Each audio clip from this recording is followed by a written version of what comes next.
Good morning, fifth grade. I was thinking about throwing a bunch of videos up, which I'll put some videos up on the math assignment on Google Docs, but I figured that it might be easier if I just do a quick video too, to explain the lesson for today. So we're going back to common denominators. So you can use the video from before, from Tuesday, but we're going to talk about equivalent fractions also in this, which is pretty similar to common denominators. So here's the review for a common denominator, okay? So let's say they're going to ask you, okay, they're going to give you these two fractions, 3/4 and 1/6, okay? They're going to say, write equivalent fractions for these fractions, which means you want to find a common denominator between them. And what we've done in the past is we have found the lowest common multiple between them, between the denominator numbers, okay? So we'll take the 4 and the 6. So I'm going to put 4 and then the 6, right? And you list the multiples. So 4 times 1 is 4. 4 times 2 is 8. 4 times 3 is 12. 4 times 4 is 16. Then 20 and 24. So you're going up by 4s every time. 4, 8, 12, 16, 20, 24. Now list the ones for 6. 6, 12. 6 times 2, 6 times 3 is 18. 6 times 4 is 24. And I'll just do one more. And the next one's 30. So if I go through them, there might be a few common numbers. I see 12. And then I see 24. So the lowest common multiple is best when we're going to be doing things with our fractions and adding them or subtracting them, because in the end we're going to need to reduce them or simplify them. You might have heard words like that. But right now we want to find a common denominator, which he found 2 of them. But both of them could technically work if we want to just change them into equivalent fractions. So I'm going to show you both. So let's change both of these fractions to have a denominator of 12. Okay, so down here I'm going to do 3/4. And over here I'm going to do 1/6.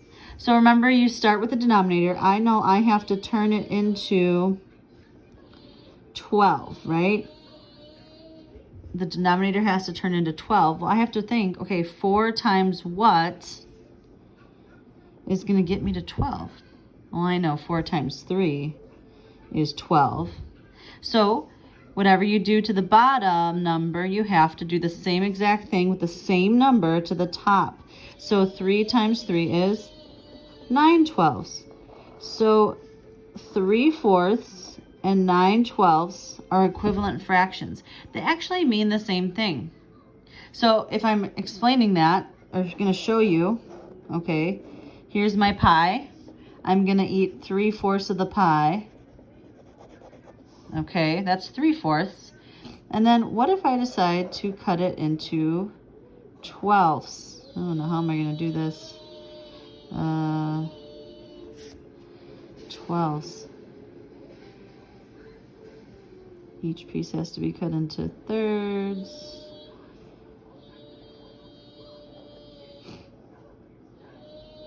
Okay, so there's 12 pieces in there.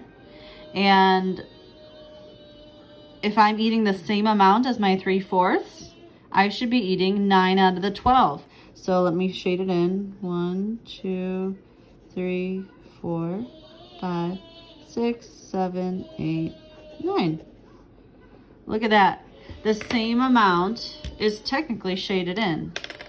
It's just cut into more pieces. Look at, this is what's left here, and this is what's left here that's not shaded. It's the same fraction, it just looks different. You see that? So then how would I change the 1/6? Well, I have to think, okay, 6 times what gets me to a 12 on the bottom, right? So I know 6 times 2 is 12. Whatever you do to the bottom, you use the same number and do to the top. And that turns into 2/12. So 2/12 and 1/6 are equivalent fractions because they mean the same thing. Same thing with our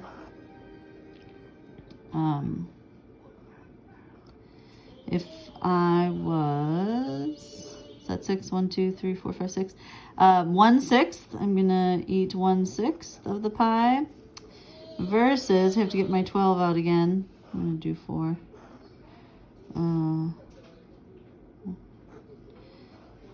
It's not perfect, but it works. Okay, and then I'm gonna eat 2 out of the 12. 1, 2. Now, because mine isn't exactly perfect, it still comes out to the same amount, even though there's 2 sections in here shaded, but only 1 bigger section in there. Okay, so equivalent fractions. They are, you're just changing the original fraction. Most likely you're finding a common denominator. Otherwise, you're just multiplying by, look, do you see what you're multiplying in between the numbers? We multiplied by 2/2. If I put a fraction bar under there, 2/2. And then here, we multiplied by 3/3. Any number over itself is like saying 2 divided by 2. You are technically multiplying this fraction by 1 whole. That keeps it the same, but look, it just looks different. So anyway, so you're like, Mrs. Ritter, why do we have to do this? Well, this is what you're gonna see on your homework. Like 1/3 and 1/5, okay? And they're gonna say, first find a common denominator. All right, so I know, and they'll have a little line here for you to write it. So I already know my common denominator by looking at it, because I know my 3s, I know my 5s. You could write it out up here like your lowest common multiple. Let's do 3 and 5, right? 3, 6, 9, 12, 15, 18, and then 5, 10, 15, 20. And I see 15. Look at that. So my common denominator is 15. Now they're going to ask you, okay, well, write an equivalent fraction for each of the fractions. So change each of these so that they have a 15 in their denominator. So for the 1/3, 1/3 equals something over 15. I know 3 times 5 gets me to 15. So I multiply the top number by 5. So that's 5/15. So that's my first answer. And then change 1/5 to turn into 15. 15 times 5 times 3. So I multiply the top by 3, and that gets me 3. So in your homework, you're going to see a lot like that. So it says, oh, here's the fractions, find a common denominator, and then change the fractions so that they're equivalent. So 1/3 is the same as 5/15, and 1/5 is the same as 3/15. They just look a little different. They're cut into more pieces. And that's just a way to show that. So let's see, I just want to make sure there's nothing else. Sometimes it'll say use the least common denominator to find the equivalent fraction, so you want to find the lowest. So this one's the lowest one, okay? But if it just says find a common denominator, oh, I could also use 24 if it doesn't say use the lowest one. So that's your lesson for today. And then if you want some extra information, watch those extra videos I put up there. All right, you guys and girls, have a great day.